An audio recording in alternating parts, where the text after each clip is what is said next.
Part 1.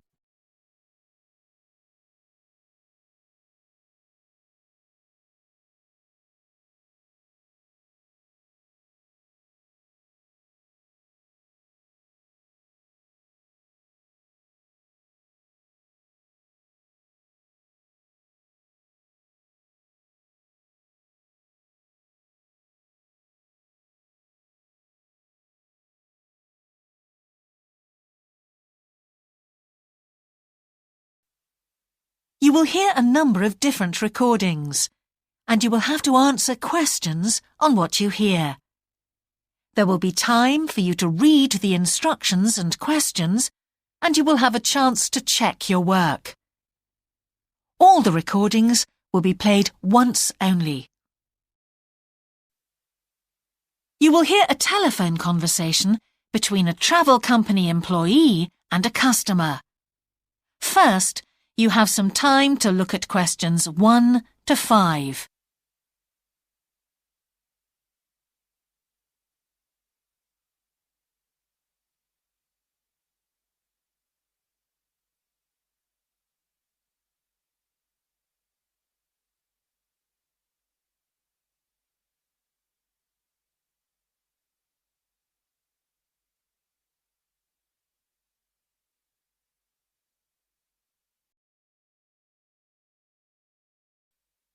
Now we shall begin.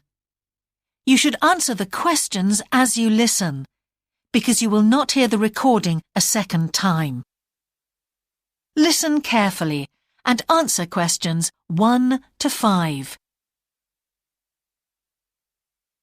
Greek island holidays, can I help you? Yes, I hope so. I have a friend who's just come back from Corfu, and she's recommended some apartments in Arelis. She thought they might be on your list. Arelis, let me see. Can you give me the names? Yes, the first's Rose Garden Apartments. I'd like to go with another friend in the last week of October. Well, we've got a lovely studio flat available at that time. I'm sure you'd enjoy the entertainment programme there too, with Greek dancing in the restaurant. And the cost for each of us? £219. That sounds very reasonable. I'm just jotting down some notes. Now, the second one she mentioned was called Blue Bay. Blue Bay. Yes, in fact, that's very popular, and it has some special features. Really? The main attraction is the large swimming pool with salt water. Much healthier, I understand. That's right. And it isn't far from the beach either, only 300 metres. And only around half a kilometre to some shops, so you don't have to be too energetic. Is it much more expensive than the first one? Let me just check. I think at the time you want to go, it's around £260. No, £275 to be exact. Right, I've got that. Now, there are just 2 more apartments to ask you about. I can't read my own writing. Something to do with sunshine, is it? I think you meant the Sunshade Apartments. They're on a mountainside. Any special features?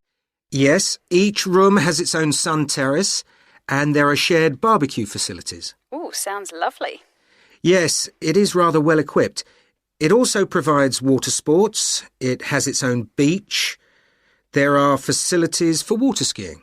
Any kite surfing? My friend's quite keen. Not at the hotel, but I'm sure you'll find some in Arelis.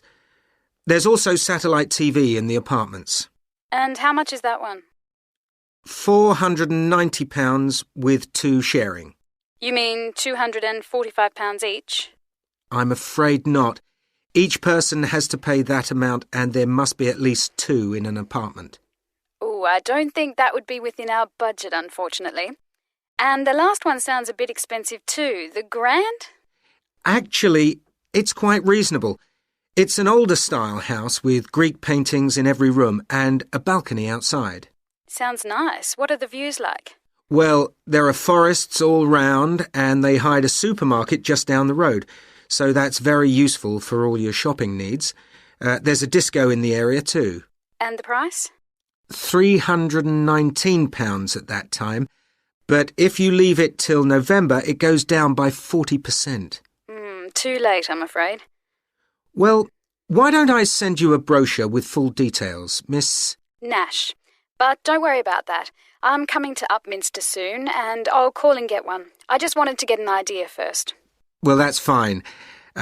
We've got plenty here when you come. Before you hear the rest of the conversation, you have some time to look at questions 6 to 10.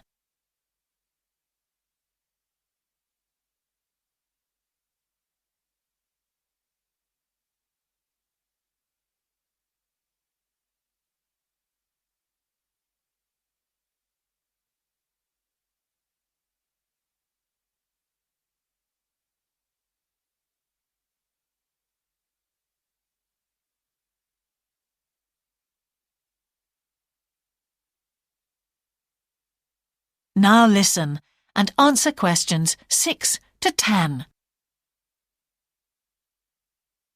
If you've got a minute, could I just check a couple of points about insurance? I got one policy through the post, but I'd like to see if yours is better. Fine. What would you like to know? Well, the one I've got has benefits, and then the maximum amount you can claim. Is that like yours? Yes, that's how most of them are. Well, the first thing is cancellation. If the holiday's cancelled on the policy I've got, you can claim £8,000. We can improve on that, Miss Nash. For Greek island holidays, our maximum is £10,000. That's good.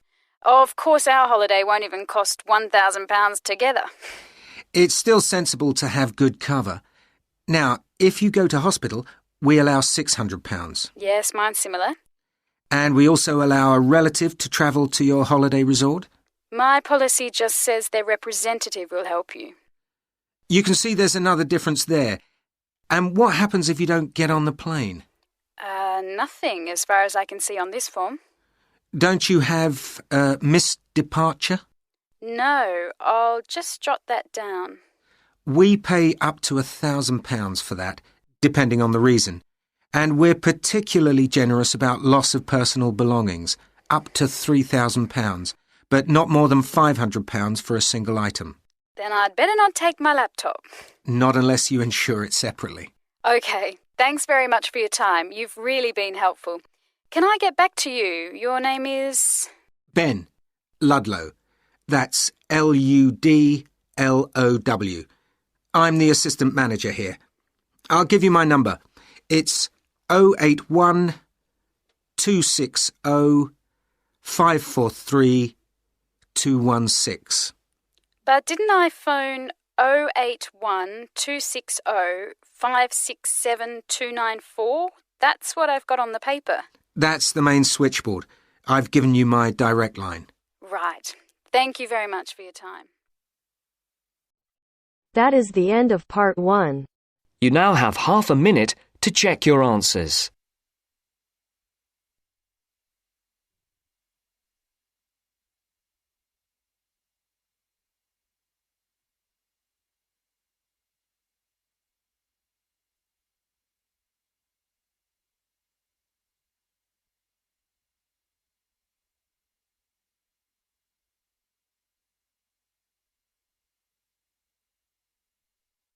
Now turns to part 2. Part 2.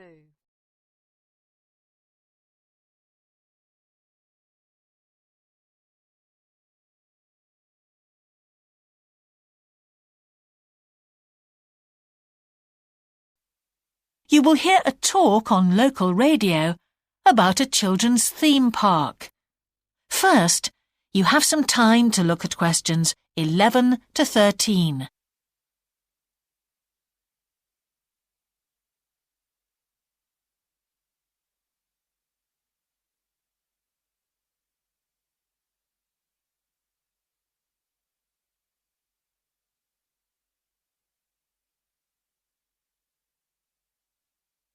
Now listen carefully and answer questions 11 to 13.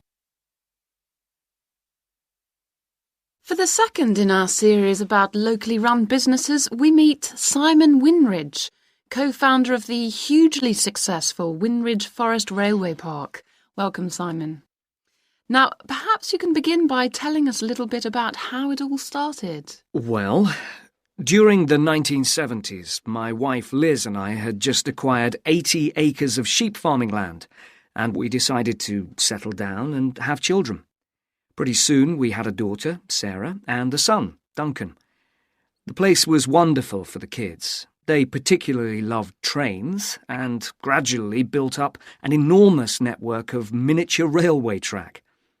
I began to develop larger-scale models of locomotives, but we didn't think anything more of it until I went on a trip to a theme park near Birmingham and decided we could do a much better job. So we set up a small one ourselves, based on the miniature railway, and we opened to the public for just a month that year, 1984, in July, our driest month, because our children said they didn't want our guests to have a miserable wet visit. I dealt with park business and Liz carried on with the farm work. It soon became clear that we were onto a winner. We began to extend the railway track and lay it among more interesting landscape by planting trees, which in turn attracted more wildlife, and by making cuttings through the rock. Nowadays, we're open all year round, and we're pleased to say that Wimridge is one of the most popular visitor attractions in the area, with 50,000 visitors a year. 1.5 million people have been through our doors since we opened. Before you hear the rest of the talk, you have some time to look at questions 14 to 20.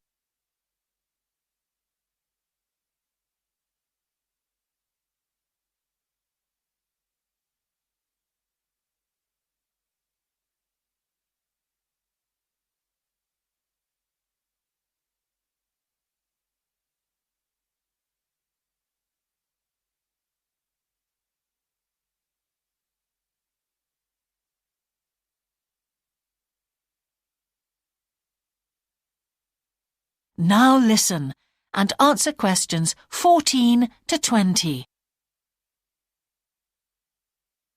All these visitors mean we have had to expand our operation, and it's now a truly family concern. I'm near to retirement age, so I only concern myself with looking after the mechanical side of things, keeping the trains going. Liz now devotes all her energies to recruiting and supporting the large squadron of workers, which keep the place running smoothly. We're really pleased that, after some years away teaching, Sarah has now returned to the park and makes sure the visitors are kept fed and watered, which keeps her pretty busy, as you can imagine. Our son Duncan has been a stalwart of the park for the last 10 years, taking over from me in the area of construction. And I'll say a little bit more about that in a moment. And his new wife, Judith, has also joined the team in charge of retail. That's becoming a tremendous growth area for us. A lot of people want to buy souvenirs. So have you finished your development of the site for the moment? Not at all. We're constantly looking for ways to offer more to our visitors. The railway remains the central feature, and there's now 1.2 kilometres of the line laid, but we'd like to lay more. Because of the geology of the area, our greatest problem is digging tunnels, but we're gradually overcoming that. We're also very pleased with a new installation of the go-kart arena, which is 120 square metres in area. Again, the problem is the geology. We had to level the mounds on the track for safety reasons. We wanted to enable 5 to 12-year-olds to use the go-karts. And the main attraction here is the Formula One kart. We've known fights to break out over who gets it. And then, finally, to our most recent development, which is the landscape swimming pool. That is the end of part 2. You now have half a minute to check your answers.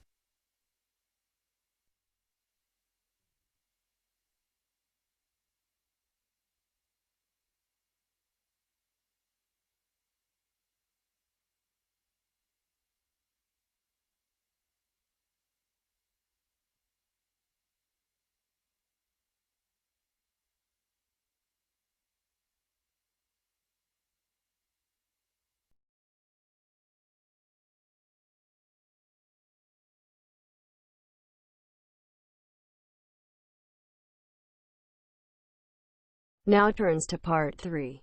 Part 3. You will hear a geography student called Caroline discussing her dissertation with her tutor. First, you have some time to look at questions 21 to 23.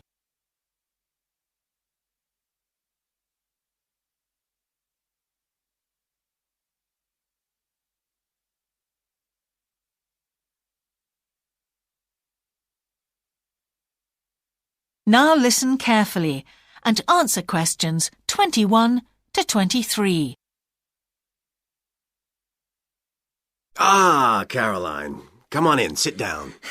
Thanks. So how's the dissertation planning going? Well, Dr. Shulman, I'm still having a lot of trouble deciding on a title. Well, that's perfectly normal at this stage. And this is what your tutorials will help you to do. Right. What we'll do is jot down some points that might help you in your decision. First of all, you have chosen your general topic area, haven't you? Yes, it's the fishing industry. Oh, yes, that was one of the areas you mentioned. Now, what aspects of the course are you good at? Well, I think I'm coping well with statistics, and I'm never bored by it. Good. Anything else? Well, I found computer modelling fascinating. I have no problem following what's being taught, whereas quite a few of my classmates find it difficult. Well, that's very good. Do you think these might be areas you could bring into your dissertation? Oh, yes, if possible. It's just that I'm having difficulty thinking how I can do that. You see, I feel I don't have sufficient background information. I see. Well, do you take notes? I'm very weak at note-taking. My teachers always used to say that. Well, I think you really need to work on these weaknesses before you go any further. What do you suggest? Before you hear the rest of the tutorial, you have some time to look at questions 24 to 30.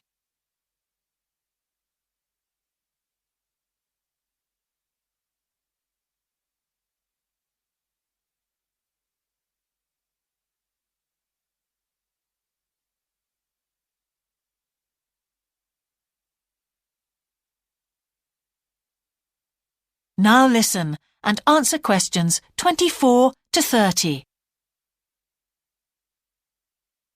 Well, I can go through the possible strategies with you and let you decide where to go from there. Okay, thanks. Well, some people find it helpful to organize peer group discussions. You know, each week a different person studies a different topic and shares it with the group. Oh, right. It really helps build confidence. Yeah. You know, having to present something to others. I can see that. The drawback is that everyone in the group seems to share the same ideas. They keep being repeated in all the dissertations. Okay. You could also try a service called Student Support. It's designed to give you a structured program over a number of weeks to develop your skills. Sounds good. Yes. Unfortunately, there are only a few places. Ah. But it's worth looking into. Yes, of course. I know I've got to work on my study skills. And then there are several study skills books you can consult. Right. They'll be a good source of reference. But the problem is, they are sometimes too general. Yes, that's what I've found. Other than that, I would strongly advise quite simple ideas, like using a card index. Well, yes, I've never done that before. It's simple, but it really works because you have to get points down in a small space. Another thing I always advise is don't just take your notes and forget about them. Read everything 3 times. That'll really fix them in your mind. Yes. I can see it'd take discipline, but... Well, if you establish good study skills at this stage, they'll be with you all your life. Oh, yes, I completely agree. It's just that I don't seem to be able to discipline myself. I need to talk things over. We'll be continuing these tutorials, of course. Let's arrange next month's now. Let's see. I can see you virtually any time during the week starting the 22nd of January. What about the 24th? I'm free in the afternoon. Sorry, I'm booked then. What about the following day? The Thursday? Yeah? I can make the morning. Fine. We'll go for the 25th then. That's great. Thanks.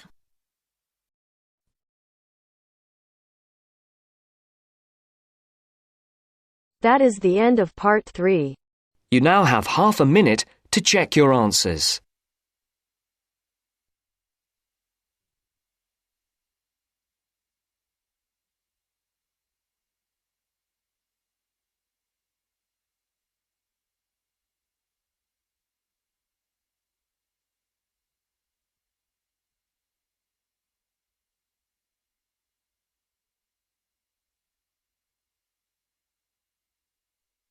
Now turns to part 4.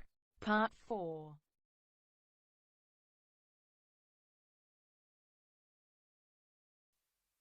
You will hear part of a lecture about an experimental design for a house. First, you have some time to look at questions 31 to 40.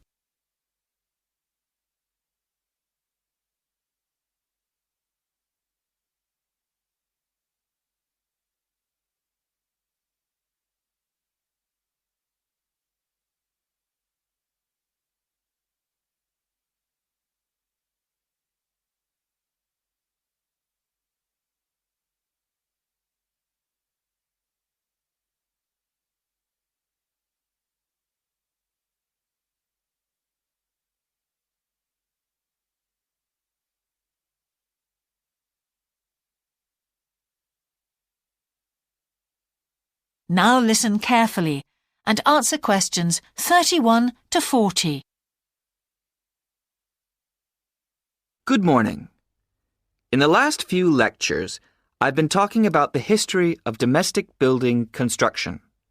But today, I want to begin looking at some contemporary experimental designs for housing.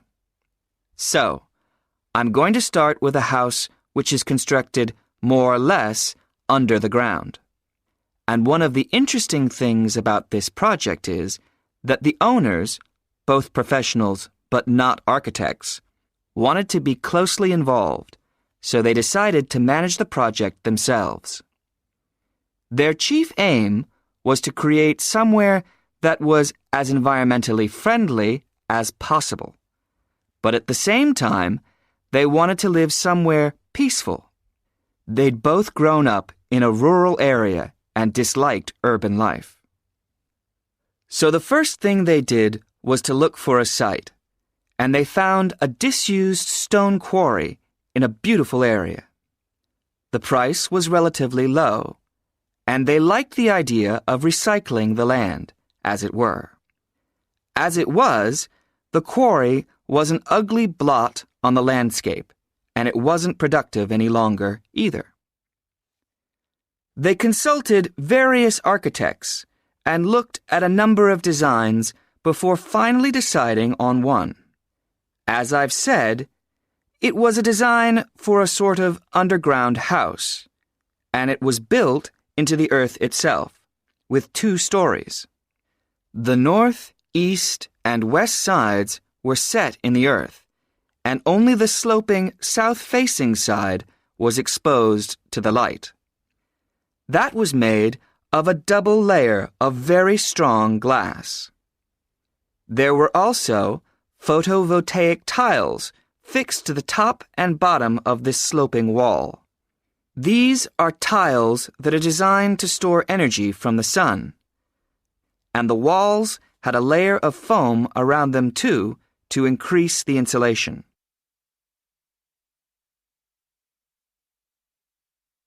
Now, what is of interest to us about this project is the features which make the building energy efficient.